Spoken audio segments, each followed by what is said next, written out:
университет жайында айтып, осы жердегі мұғалімдер жайында айтып деген сияқты.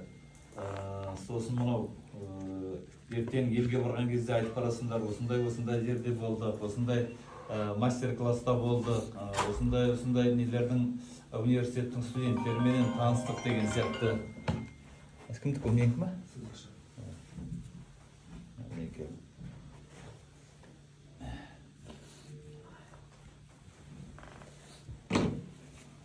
Сондай өздеріңізге бір впечатление қалдырып кетіңіздер. Енді мынау конкурс аяқталды. Ана қазақта айтады ғой, 100-ден жүйрек, 1000-нан тұлпар деп. Кеше конкурстың мынау несі уровені өте жақсы болды. Жақсы балдар дайындалып келген. Көптеген жақсы балдармен таныстық, көрдік. Қазір біз мынау домбырамыздың несі уровені өте жоғары деп айтсақ та болады. Даже оның ішінде мына колледждің балдары керемет жақсы кеше балдарға таң қалдық. Мына Өскеменнен келген балдар болды ішінде. Алматының енді болса да болмаса да енді бұрынғы орталығымызға, бұрынғы Астанамыз нағыз мәдениеттің шоғырланған жері. Алматыдан да жақсы балдар келді. Енді жарыс болғаннан кейін, бұл үлкен конкурс болғаннан кейін енді іріктеліп, біздерге де оңай болған жоқ кеше енді мынау қазылар алқасына 10 ойланып, 1000 толғанып дегендей кеше сондай шешімін шығарып берді. Енді Алла қаласа бұл ертең енді хабарланады. Лауреат болғандарың бар, қолдан келгенше біраз енді көбейтуге тырыстық, көп орын беруге тырыстық деген сияқты. Сол енді жақсы болсын. Енді қарым-қатынасымыз, бір сұрақтарыңыз болса қойып отырыңыздар. Енді біз мынау алда болатын конкурстар бар, тағы да Рүстембек Омаров бар конкурсы, Қазанғаптың конкурсы бар. Соған жан-жақтан балдар барады. Өздеріңіздің сұрақтарыңыз болса сұрақ қойып отырыңыздар. Қазір енді мынау кім Әлшерменен жұмысты бастайық. Әлшер, сен қандай кіммен бастаған жүріп отыр? Оқапқа Бекожин Адасқақ кейін. Соны не қылып отыр? Кәне көрейік, әне ойнай ғой. Бұл енді мынау күйдің мен бір кішкентай ғана бір қысқаша ғана балдар сіздер біліп жүріңіздер. Бұл енді Адасқақ деген күй Оқап Қабиғожиннің бір ол кісіде көпті күй болған шығар. Бірақ кезінде ол кісінің өзі записін жазбаған, тек қана мынау өзінің ойнауында Құрманғазының байшымасы ғана қалған. Ал мынау Адасқақ деген күй өзінің тікелей шәкірті Рүстембек Омаров жеткізді. Ал бұл Адасқақтың енді шығу тарихын айтайын, сіздер біліп жүріңіздер кейін. Бұның бірнеше мынау нұсқалары бар, тарихы жөнінен. Біреулер айтады, енді бұл кісі жүргенде сол елге қайтып барғанда семьясынан айырылып алып, сол кезде кәдімгідей мынау 37-ші жылдары аштық замандары болды, қиын замандар болды. Сол кезде семьясынан айырылып, семьясы мынау Ресей жағына қарай өтіп кеткен деген ба, сондай бір әңгімелері. Ал бір версиясында мынау Қазақстанның Алматыға Қазақстанның түкпір-түкпірінен үлкен, атақты домбырашылар жинап, үлкен бір фестиваль болады, жарысы болады осындай. Сонда 8 домбырашы іріктеліп шыққан екен. Соны мынау Ахмет Жұбанов, Темірбек Жүгенов үкіметтің басында. Сонда барып айтып та осындай міне керемет Қали Жантілеу, Оқап Қабиғожин, сосын тағысын Ғамбар Медетов деген үлкен мынау Әбікен Қасен, керемет осындай домбырашылар не қылдық, іріктеп алдық деген сияқты. Сонда бұларды енді Москваға жазу керек. Тек қана Москваның рұқсаты сол кезде ештеңе болмайды. Сондай әңгімелер кеткеннен кейін енді өздеріңіз білесіздер, мына Оқап аталарымыз, Ғамбар Медетовтер мына төре руынан шыққан.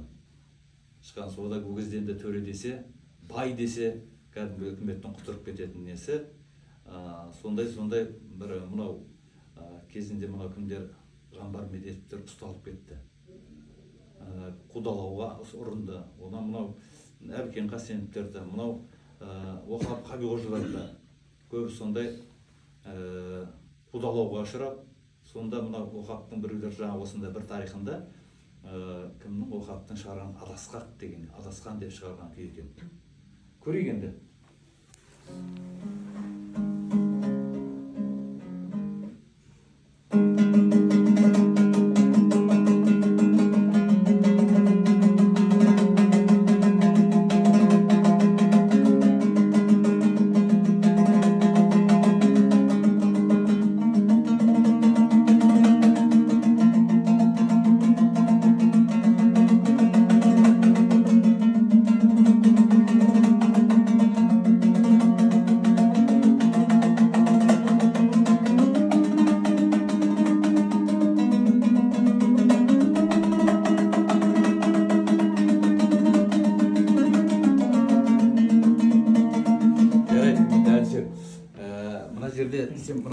дегенде бір күйдің бірінші несі болады. Басындағы бісмілласы болады. Иә, күйді өте сразу әп дегеннен жаңағыдай тарсылдатып ала жөнелмейді. Иә, енді бірінші бастағанда енді мына бас болуында енді несі дейміз ғой, бастауы, вступлениесі дейді. Сосын осы жағына көңіл бөліңкіреп, енді бәріңізге де айтатын мына жастар. Тарсылдатып ала жөнелме. Мына халықтың несін өзіңе деген вниманиесін бөліп ал. Иә?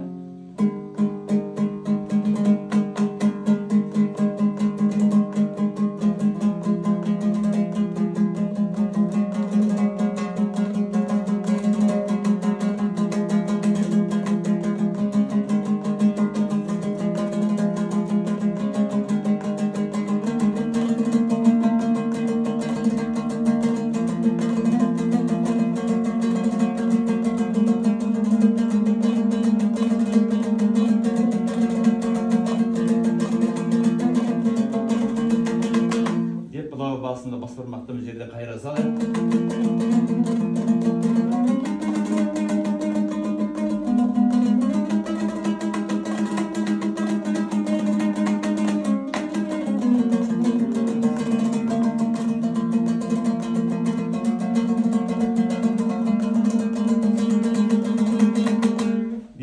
Деп бірте жаңағыдай бір өзінің инерцияға кіре бересің да. Кәнекей тағы бір көр.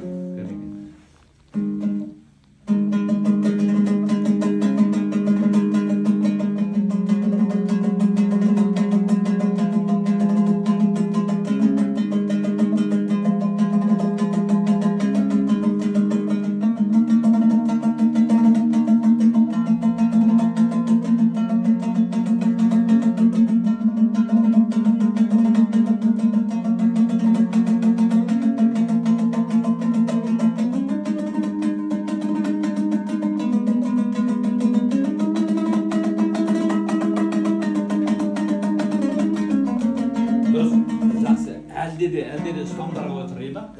Сосын мына домбыраны үстіңгі шекте ойнаған кезде, мынау астыңғы шектер, мынау үстіңгі шекте дыбыстар, мысалы, мелодия жүріп отқан кезде, мына фон беріп отыр. Астыңғы шегін фон болып қалу керек, иә?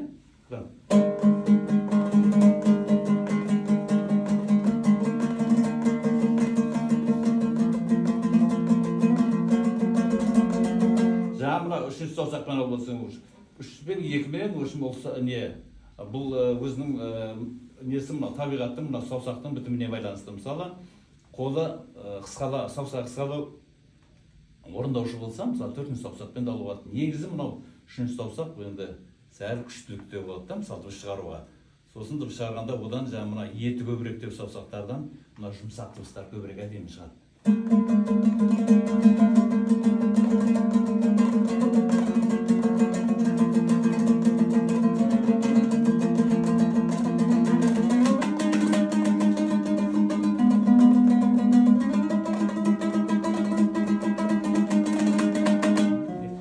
Осылай барып тәсін енді.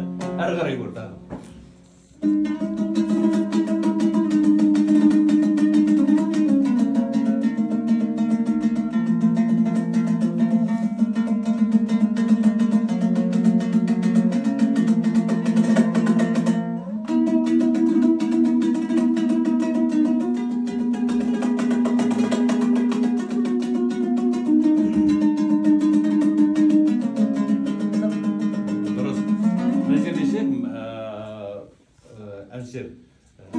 Жерде не болған кезде, мынау саусақтарын ауысқан кезде білінбей ауыссын.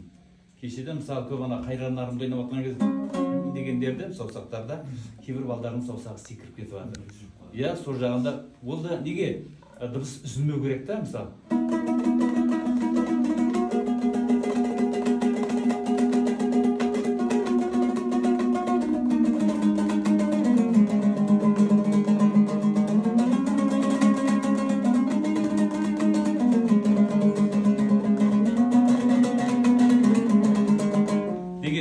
Осындай моменттер көп енді балдар, иә? Так, екінші мысалы бір тағы да өздерің сұрақтарың болса сұрап отырыңдар балдар. Может бір қазанғаптан, көкілден қоясыңдар ма, сондай басқа да күйлерден қоясыңдар ма, вопрос қойып отырыңдар, иә, сұрақ? Келіп отырады. Мынау Нұрболат деген біздің екінші курстың студенті. Қазір бұлай жақсы келе жатыр. Мынау Әлшер, бұл да өте жақсы келе жатқан бірнеше конкурстардың лауреаты, екінші курс. Мына жерде міне Дәулет деген шәкіртіміз, бұл уже 4-ші курс. Бұл да біраз конкурстардан лауреат болған. Қазір бұның да несін тыңдайсыңдар. Так, сен не ойнайсың? Құрманғазының Ақбай деген күйі. Давайте, көрейік. Ақбайды көрейік.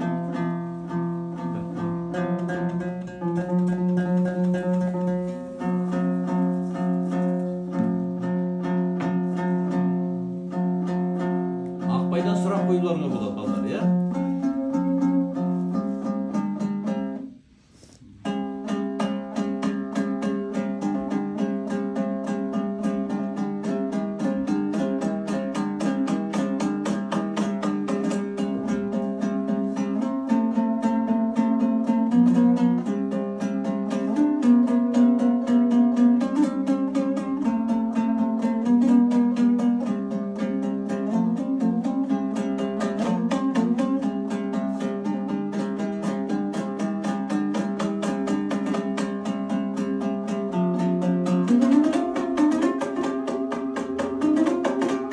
Жарайды, жақсы түсінікті. Мәселе мына жерде жатыр, мысалы, деймін жерлерде былай. Ал екінші, үлкен кісілер бұрынғы, мен Сағымжан Мүсіп деген кісіні көрдім. Ол кісілер осы Ақбайды кәдімгідей кімнің Қалидің қолынан үйренген. Бұл жерде мысалы қазір ағаларымыз бар, Айтжан ағайлар сол кісілерде оқыған. Ол кісілер бұлай да түсетінде. Мынау не дейді, жаңағыдай жылжытып алып кету, ямаса жалап кету деген. Бұрында сондай әдістер болған.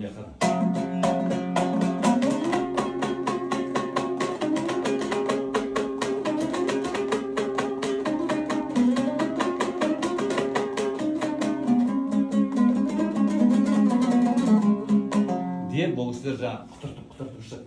Ақбайда ойнаған кезде.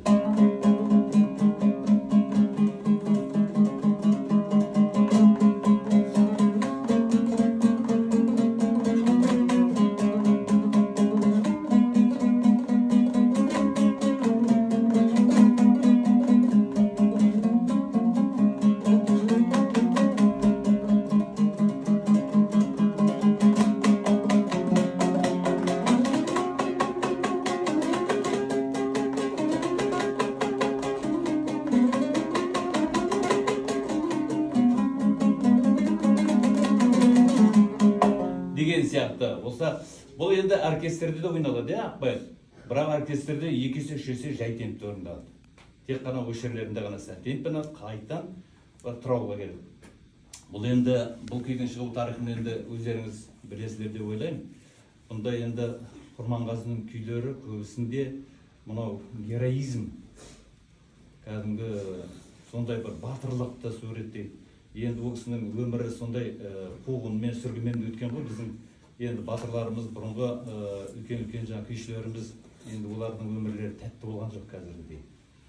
Күйлерінің де несі сондай шыққан. Келіңіздер төрлеп. Ал енді сағасына түсші кімді жерде.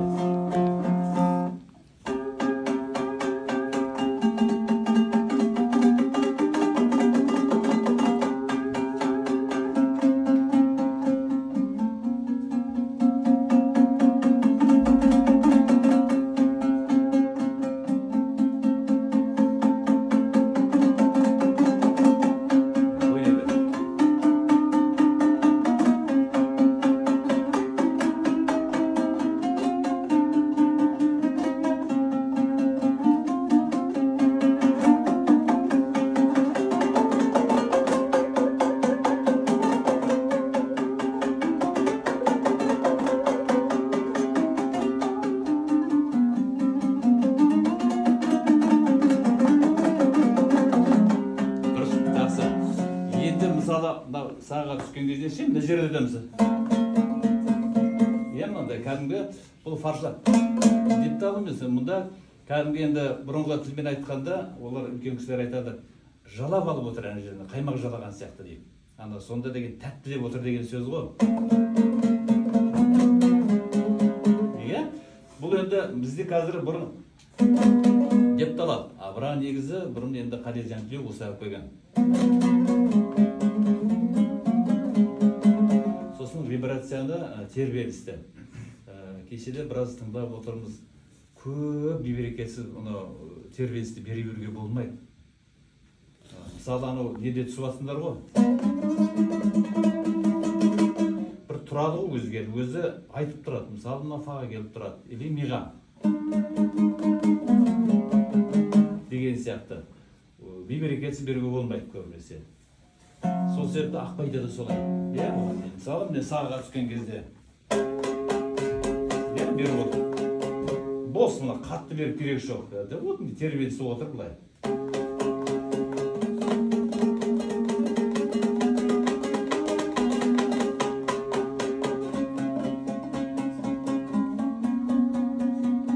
Жаңа айтқан фон дейміз ғой, міне, вот осы жерде керек.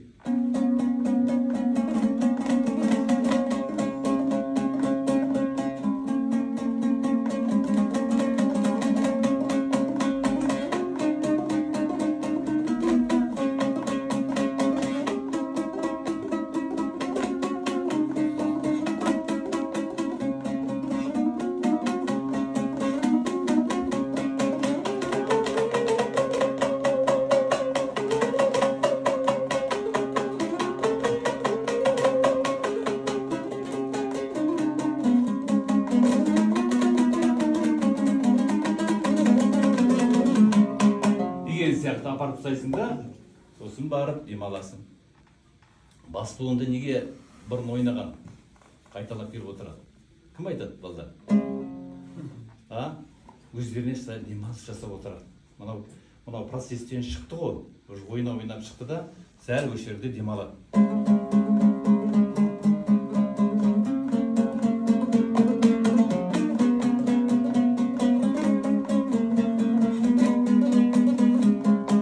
Сияқты. Тағы мен бар. Құрманғазының байғансын. Ойбай, не дейін олай. Күлеу сүберді әкеліп соңғы тұрған сен. Кәлеме көрек. Келі ғой, кел.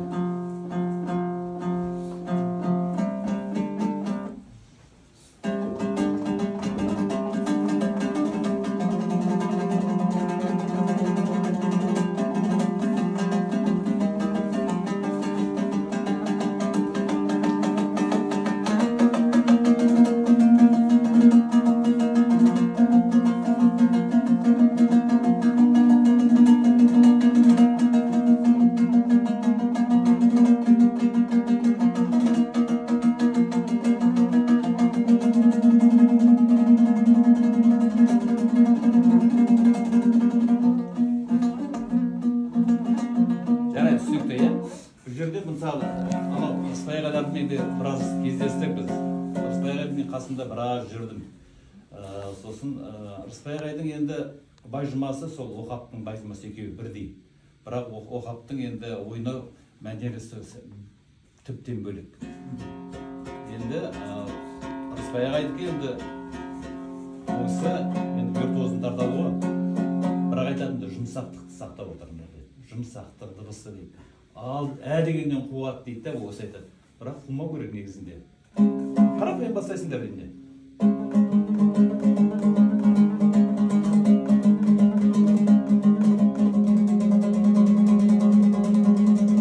Ровный не керек та, трио керек та.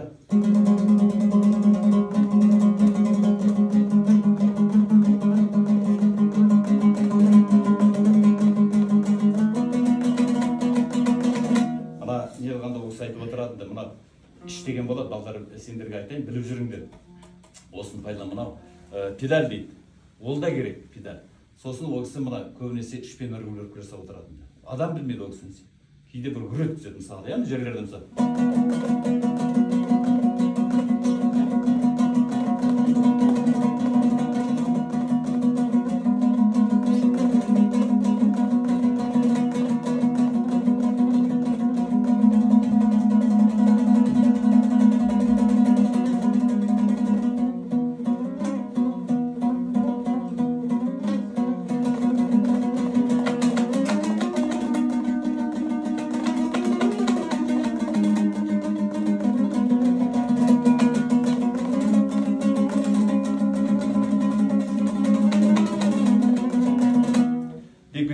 жаңа қалай алдым мына жерде? Қай саусақпен? Бірмен алысың да Бір, сосын? 1 2 3. Вот дұрыс міне. Ол кісі кейде 1-3-пен алып кетеді. Кейде депті алып кетеді. Жаңа айтқан жаңағыдай қаймақ жылаған сияқты. Е?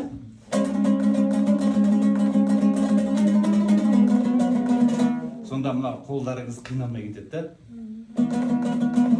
Сосын да жері міне. Құрманғазының өзінің ішіндегі өз күйлері мына ішінде де қайталап тұр мысалға. Қай күйі қайталай? Қызылайын. Вот міне. Я осылай кәдімгі Қызылғайын қайталап жатыр.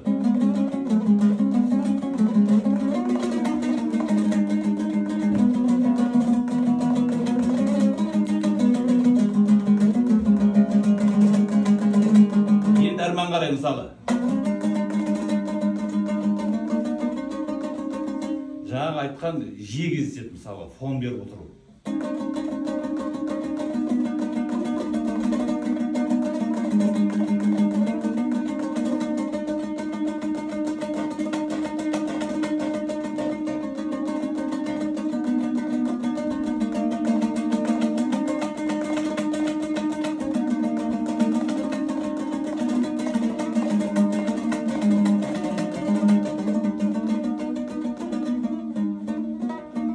Кете береді осылай.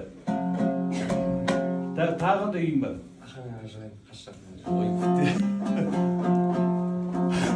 Көрейік. Ол енді Қаршағайдың несін айтып өтейін. Бұл кісінің да қасында көп болдым. Осы мынау адам балдар ізденуге мысалы мынау үлкен орындаушылардан мысалы алып қалуға тырысу керек. Соңынан қалмау керек. Анау кім деген ағаларың бар? Мен атын ұмытып отырмын. Қазір бізге мұғалім болып келіп отыр ғой деп. Бақытжан деген ағаларың бар. Ол қалмайды. Ізіңнен қалмайды. Сол бір жақ келіп қалсаң, ана гостиницасының алдында күтіп отырады. Ол сондай болу керек. Мынау Қаршағай келген кезде мен үйге алып кететінмін. Өйткені мен алдымдағы үлкен орындаушылар солай болды. Айтшан ағайлар, анау Сержан Шәкірат, Сағым Жағымшевтер келіп жатса, қалмайды, іздеп жүреді, үйлеріне алып кетеді. Алып кетіп, солардың записін жазады. Солардың жаңағы халық арасындағы орындаушылық өзгешеліктерді сұрап біледі. Ал соның арқасында қаншама сіздерге тастап жатыр. Ол кісілерден біз үйрендік. Сол сияқты болу керек. Мысалы, мынау Қаршағайдың орындауында, Қаршағайдың несін білесіңдер, мұғалімдерінде көрсетіп жүрген шығар. Ол кісінің мына бүкіл саусағы бәрі жұмыс жасайды оң қолда. Бәрі жұмыс жасайды. Мынау енді ол кісінің мынау енді күй стилінде, ол кісі мынау Ақжелең нұсқасына Ақжелең мынау направление дейді ғой. Ақжелең бағытында көп күй шығарған адам енді. Көп күйлі Ақжелеңге. Кәне көрейік. Ақан Ақжелең енді Академик Ахмет Жұбановқа шығарған күйі ғой. Кәне кел. Мен тартырсам бүгін кәне. Білмейді тексінде.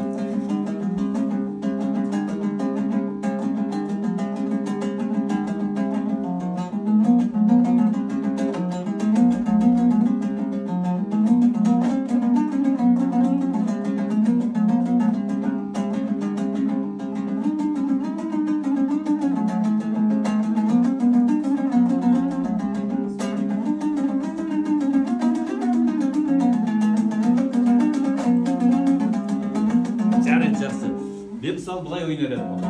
Иә, мысалы. Ол кісі, мынау, естеріңізде болсын, мынау, ол кісі мына қарай көп домбыраны тарсылдап кетпейтін. Мынау негізден ол кісі мынау, мынау, шегінде, пернесінде көбірек сол жерде жүреді ол кісі. Иә, бұл мягко ойнайтын.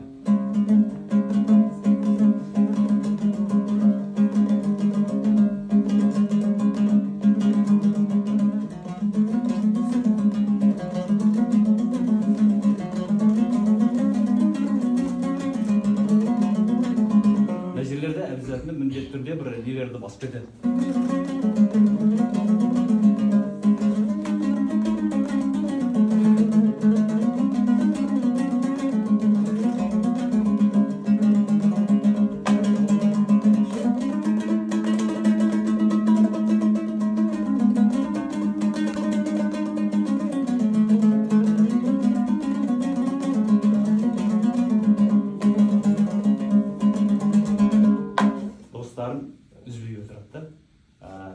сәл бұзылып қалған, не үзіліп кетіп жатыр, иә?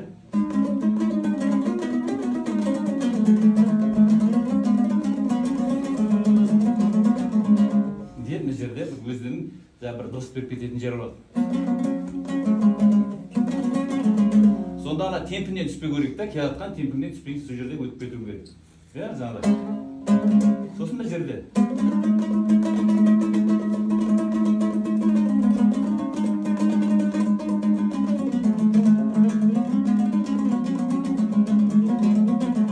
Жаңағы дыбыс қайталанып келіп отырады, қайтадан.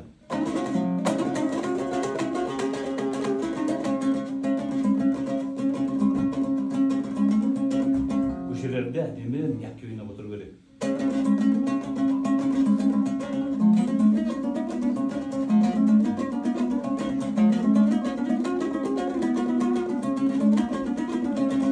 Деген сияқты, иә? Так, балдар өздерінің орталарында не бар ма? Сұрақ? Біреу шығып кетатсыңдар болмаса. Так, енді Нұрболат саған көп-көп рахмет. Так, Дәулет, сен қандай күй ойнайсың? Төремұрат айтты. Төремұрат дейсің бе? Төремұратты кім не? Асқаяқ ма? Күрсемек ағайын. Күрсембекті? Варент деген көп осы деген. Мына кейбір жерде, мына енді конкурста, бұл Рүстембек Омаровтың бір конкурсының бір керемет бір свобода бергенде, тек қана бұл жерде бір кеше несінен қарап отырып, положениесінен ақсақ құланменен ақсақ құланға, сосын Құршекке тек қана сол кісінің орындауымен орындау керек деп. Енді оларға свобода берген. Дұрыс, кәрекен Төремұратты көрді? Осыларды неде жазып өтті?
Бұнда да қарап отырсаңдар ғой, мысалы, ана жерден қараңыздаршы, мына жерде, мысалы, міне.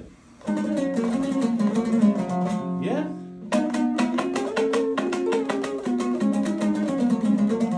Де, бұна кімді Рысбай ағайдың есімен бірдей. Мына жерде тұр, Рысбай ағайда. Де, мысалы, додан бастайды ғой, мына жерде.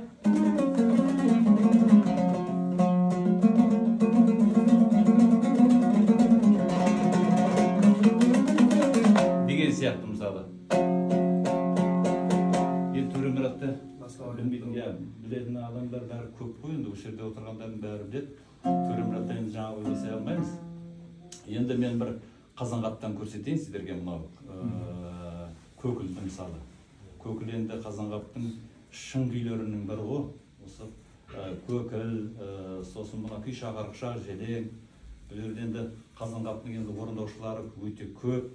Сонау берген Жәнеке Шайпақовтан бастап, бергісі Сәдуақ Аспанмағамбетов, Бақыт Басығарай, қазіргі мына 90-ның 100-ге жақындап қалған Жұмабай Ақсақал. Көп орындаушылары. Ар жағы Қадырәлі Ержан. Мына енді Көкілдің бір кейбір ерекшеліктерін мен сіздерге көрсетіп берейін бір.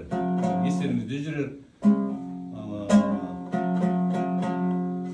Бұл енді Сәдуақ Астың вариантына жақын, Жәлекештің есіне вариантына жақын, сосын ішінде өзімнің де қосқандарым бар деген сияқты.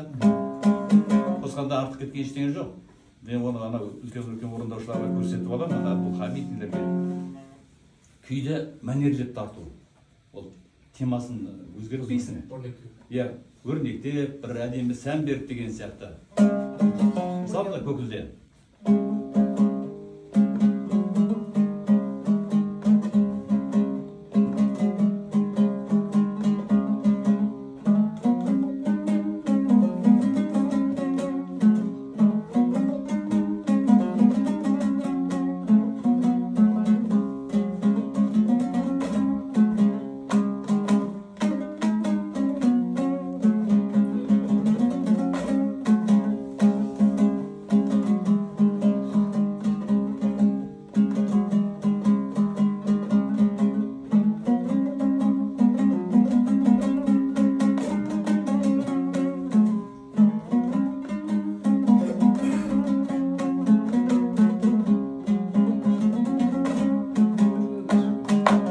қай жерінде бір не қалай алып отқан?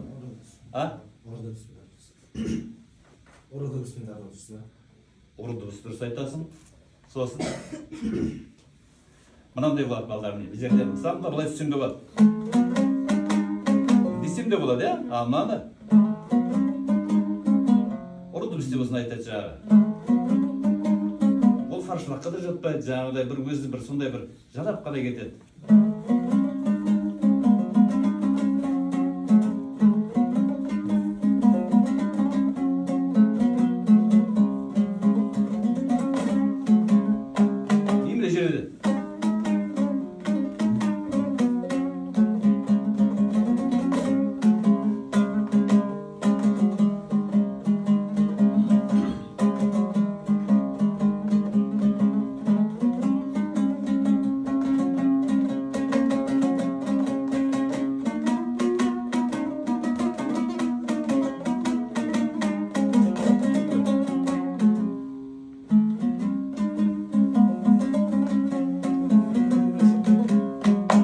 Жағы мынау фразы соларды бөліп былай әдемілеп не тарсаңдар, мысалы сөйлеп кетті да бір өксік қайттан сосын кіріп кетеді.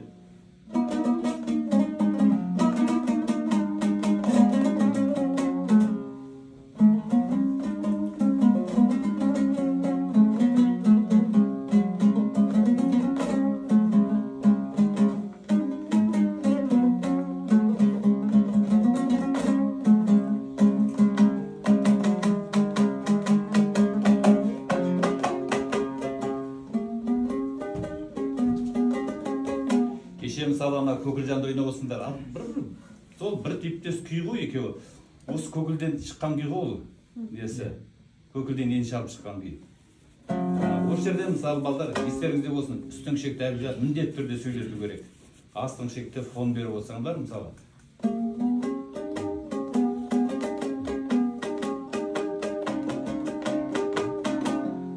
Қазанғаптың күйлерінде мына кварты өте жиі кездеседі. Сол себепті мына екеуін бірге тастап отырсаңдар, сонда әдемі сән беріп отырады. Тәтті дыбыс беріп отырады.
Осы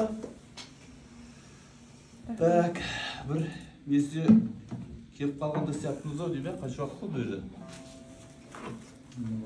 Сұрақтарыңыз бар ма балдар? Сұрақтарыңыз болса сұраңыздар. Күшті. Білмегенімізді алып жүріп енді бұл бір 40 минуттың ішінде ойға көп зат келе бермейді. Мынау процесс деген мысалы балаға сабақ беріп отырған кезде бір өзі ойдан ой шығып кетіп жаңағыдай шыға береді да, сол кезде балаға көрсете бересің. Алатын балалар болса әрине қуанышты жағдай. Қазір енді тәуба дейміз ғой, енді қазіргі жастарымыз ана Ырысбай аға айтпақшы, мынау көктемде жайқалып шыққан қызғалдақтардай кәдімгі өсіп келе жатыр дегенде сол кісінің сөзі рас. Қазір сіздерге ризамыз. Біздің мынау енді домбыра деген нағыз қазақ емес, нағыз қазақ домбыра деп Қадыр ағамыз айтқандай, қазір мынау үкіметіміз жағдайды өте жақсарып жатыр ғой. Қазір бүкіл мынау орта мектептер, 11 жылдық мектептер болсын, соның ішіне үкімет тарапынан өздері ақша бөліп, балдарды бесплатно қазір оқытып жатыр. Соған мысалы мұғалімдеріне ақшасын, айлығын төлеп, жалақысын төлеп, анау қаншама кішкентай жеткіншектер, қаншама таланттар сол домбыра үйреніп, ертең олар музыкант болмаса да ертең олар түсінеді ғой күйді, түсініп мынаған деген өзінің ұлтына деген сүйіспеншілігі, ұлтына деген өзінің бір қалай деп айтады, бір сүйгені, ұлтшылдығы сондай көрініп тұрады да. Ол ертең күйді түсініп, ойнамаса да, мына күй деген мына пәленше ғой, ана күйдің болмысын, күй нені баяндап жатыр, соның бәрін олар түсініп отырады. Міне келешекті қазір ойлап, қаншама жақсы мынау іс-шаралар істеліп жатыр мектептерде. Оның өзінде қазір біздің студенттердің осылардың өзі жұмыс жасайды қазір. Осындай дәулеттер, ана кімдер бәрі мектептерден жұмыс жасайды. Ол дұрыс бір жағынан. Сондай, рахмет сіздерге көптен көп. Сұрақтарыңыз болса, сұраңыздар.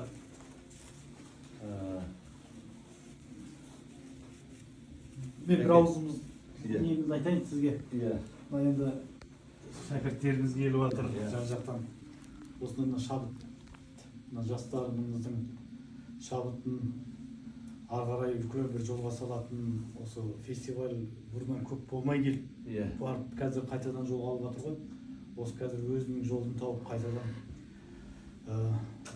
мінекей бүкіл жан-жақтан барлық республикамыздың түкпір-түкпірінен, облыстан бас қосып осылай үлкен бір додада басымыздың қосылып жатқанына өте қуаныштымыз. Сондықтан осы шабытымыз ары қарай өзінің жалғасын таба берсін. Осының өзі үлкен сабақ балаларға. Бірінен бірі тәрбие алады, бірін-бірі танып өседі, бірін-бірі біліп жүреді деген сияқты. Сондықтан сіздің бүгінгі ашық сабағыңызға үлкен рахмет. Балаларға бір кішкентай болса да бір өзімізге бір мағлұмат алып қалып жатырмыз мінекей. Сондықтан осы балаларға болашақта үлкен ақ жол тілеймін. Ағамыз айтып отыр ғой, шынында өзіміздің қара домбырамызбен өзіміздің тілімізді өзіміз дәріптеп, өзіміз құрметтемесек, ол басқа ешкімге керек емес. Сондықтан да әрдайым да қазақша сөйлеп, өзіміздің киелі аспабымызға көбірек көңіл бөлейік, дәріптейік. Жақсы үйірмелер ашылып жатыр дейді. Оның өзі де үлкен көңіл толтыратын дүние.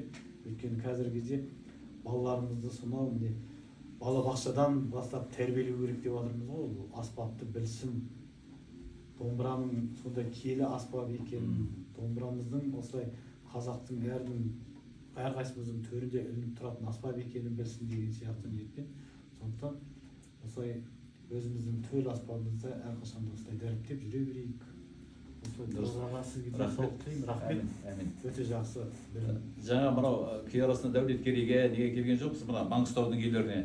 Қазір енді мына Жұмайбай ағайларың қазір сол кісі мына Маңғыстау күйлерінің ерекшеліктері, мынау алдағы болатын Мұрат атамыздың конкурсы жөнінде, сонда орындалатын күйлер жөнінде ол кісі түбегейлі сіздерге жақсы орындап береді, жақсы айтып береді. Ол кісі как раз мына жақсы сол мынау жолды, сол бағытты зерттеп жүрген біздің үлкен ұлағатты ұстазымыз, доцент. Сол кісінің қазір ашық сабағына барыңыздар. Одан да біраз көп дүние аласыздар, өздеріңізге керекті. Ал біраз енді Қашағайдың біраз күйлерінде талқылауға болатын еді қазір енді. Мынау Иманшбай жұмасында да біраз нелер бар, өрнектер бар мысалы. Онда су қойыла бермейді. Онда да жаңағыдай ұры дыбыстар көп алып кететін. Онда қасында ержүріп біразын алып қалдық. Бұл өмір ғой, өмір. Өмір мысалы адам дүниеге жылап келеді, қайттан кетеді, ол енді бәрі белгілі дүние. Сол қазір балдар мынау жас іздеп жүре бермеңдер. Қазір осы уақытта ізденіп, осы уақытта кәдімгі талаптанып, бағана айттым ғой, ненің басында, үлкен орындаушылардың жаңағыдай ұялмай сұрай беру керек. Міне Талғат ағаң отыр, міне Айтолқын апайларың отыр, міне Динаны түбегейлі зерттеп келе жатқан міне апайларың, докторантураны бітір. Қазір үлкен біздің маманымыз, кешегі, мысалы бұл кісілер кеше кішкентай бар еді, қазір қарасаң уже көз ашып жұмғанша уақыт деген зөте қалды. Қазір Айтолқындар докторантураны бітіріп үлкен қазір маман иесі. Зерттеу сол себепті балдар сіздерге айтатын, анау айтады ғой. Асықпау керек, бірақ шаг за шагом дейтін ағылшындар айтады. Сол себепті мынау өнер деген іздей берсең ол шыға береді, таусылмайды. О, болдым, толдым деп айтпаңдар, наоборот, іздену керек. Орындаушылық жағын көп ізденіңдер. Мен мысалы өзім орындаушылық жағын көп ізденемін. Әр мысалы Қалидың секреттерін, анау Дина шешеміздерге, мынау Динаны Нұрпейісованы көп тыңдасаңдар, көп мағлұмат аласыңдар. Мынау арқа күйлерінде мына кімді тыңдасаңдар көп аласыңдар, Әбікен Қасеновті. Көрдіңіздер ме? Дала консерваториясын, Дала академиясын бітірген кісілер олар деген. Жақсы, сіздерге көп рахмет. Жолдарыңызға гүл бітсін, жақсы болсын, жақсылықта келсек. Рахмет.